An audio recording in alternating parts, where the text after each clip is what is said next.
Foundation రాష్ట్ర వ్యాప్తంగా చేపట్టి ఉన్నారు. ఈ కార్యక్రమం యొక్క ముఖ్య ఉద్దేశం ఏంటంటే మన సనాతన ధర్మాన్ని మనం ఏ విధంగా తెలుసుకోవాలి, కాపాడుకోవాలనే ముఖ్య ఉద్దేశం. మనం ప్రపంచం మొత్తం కూడా మన భారతదేశం వైపు చూస్తుంటే మనం విదేశాల వైపు చూస్తున్నాం. భారతదేశంలో ఉండే వైజ్ఞానికత, వైదికత ఏ దేశంలో కూడా లేదు. కానీ మనం ఆ దేశాల యొక్క గొప్పతనాన్ని, సంపదను చూసి మురిసిపోతున్నాం. కానీ మన భారతదేశంలో ఉండే విజ్ఞానాన్ని చూసి కానీ, మన యొక్క శక్తి సామర్థ్యాలను కానీ మనం తెలుసుకోలేకపోతున్నాం. ఎందుకంటే అందుకు ఉదాహరణగా చంద్రయాన్ ప్రయోగం.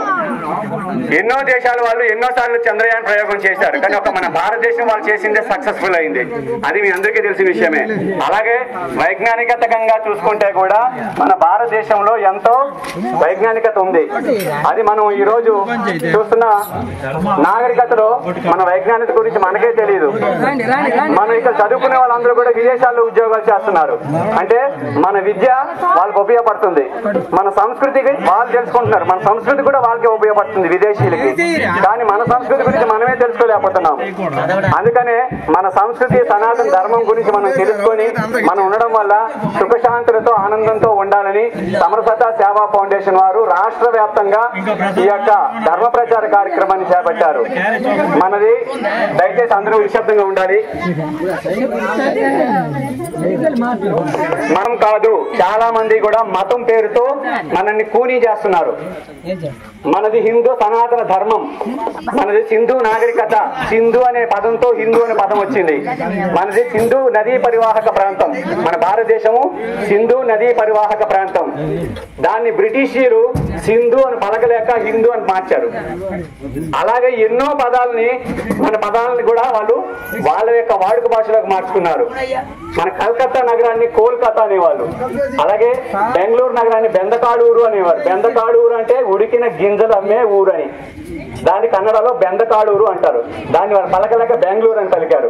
అలాగే ఎన్నో మార్చగలిశారు, కానీ ఎన్నో పేర్లు మార్చగలిశారు, కానీ మన నదుల పేర్లు మార్చలేకపోయారు. వాళ్ళకి అంత శక్తి లేదు.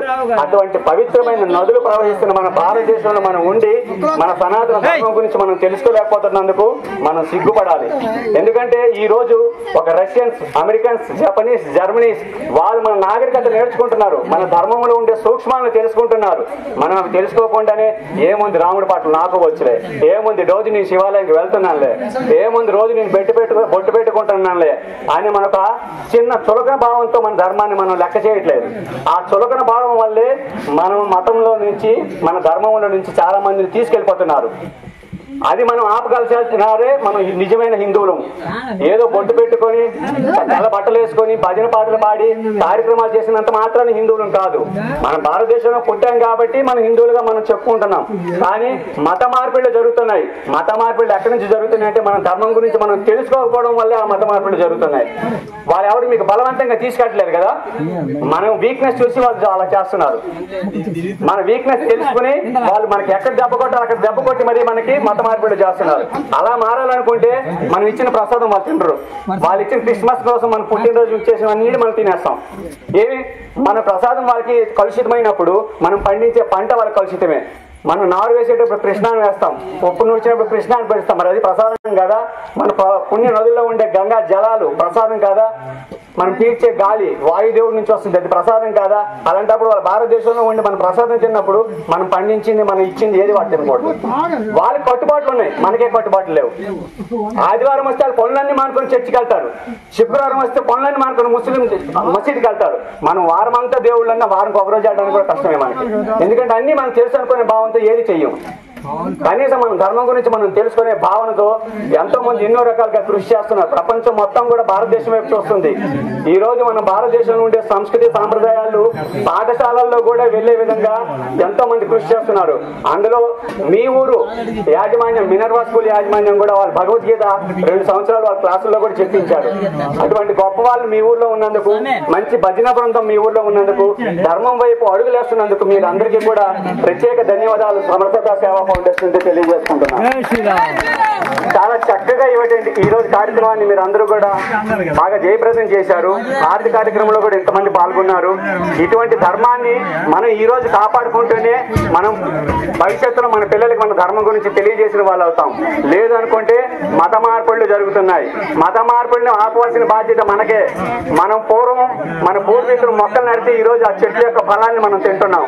మనం ఈ ధర్మం యొక్క మొక్కను మనం ఈ రోజు నాటకపోతే భవిష్యత్తులో అంధకారంలోకి వెళ్ళిపోతాం. ఇప్పుడు అందరూ కూడా విదేశీయులు అందరూ కూడా మన ధర్మం నేర్చుకోవడానికి వీసాలు తీసుకొని మన భారతదేశంకి వచ్చి నేర్చుకుంటున్నారు. కొన్నాళ్ళు పోతే కార్పొరేట్ స్కూల్లో కానీ మామూలు స్కూల్లో కానీ విదేశీయులు వచ్చి మన భగవద్గీత రామాయణ మహాభారతాలు చెప్తే అతిశయోక్తి లేదు, ఆల్రెడీ నడుస్తుంది. మెట్రోపాల్ సిటీలో మహా సిటీల్లో ఏవైతే పెద్ద పెద్ద నగరాలు ఉన్నాయో కార్పొరేట్ స్కూల్లో అమెరికన్స్ వచ్చి మనకి రామాయణం నేర్పుతున్నారు. ఇండోనేషియాలో అమెరికా లీలలో మన రామాయణ లీలలు జరిగాయి. ఇండోనేషియాలో ఎయిర్పోర్ట్ కూడా గరుడా అనే పేరు పెట్టారు. గరుడ ఎవరిది? విష్ణు వాహనం. అలాంటి మన హిందూ ధార్మికత పేర్లు విదేశీయులు వాడుకుంటున్నారు. మనమేమో మిక్కీ టిక్కీ టిక్కీ టొక్కి అంటే ఏవో తొక్క పేర్లు పెట్టుకుంటున్నాం.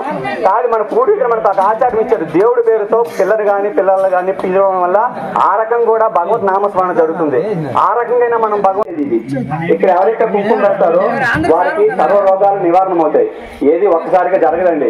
మనం ఫ్యాన్ స్విచ్ చేస్తే కొద్దిగా సేపు దాని స్పీడ్ తగ్గినంత వరకు రాగదు. అలాగే మనం వెంటనే మన రిజల్ట్ రావాలంటే దేని లాటరీ కాదు. మనం చేసే కర్మలు తొలుగుతుండాలి, మంచి పెంచుకుంటుండాలి. మనం మంచి పెంచుకుంటూ చెడుని ఆపితేనే మన కర్మ ఫలితం మనకు దక్కుతుంది. లేదనుకుంటే చెడు కర్మ ఫలితాలే అనుభవిస్తుంటాం.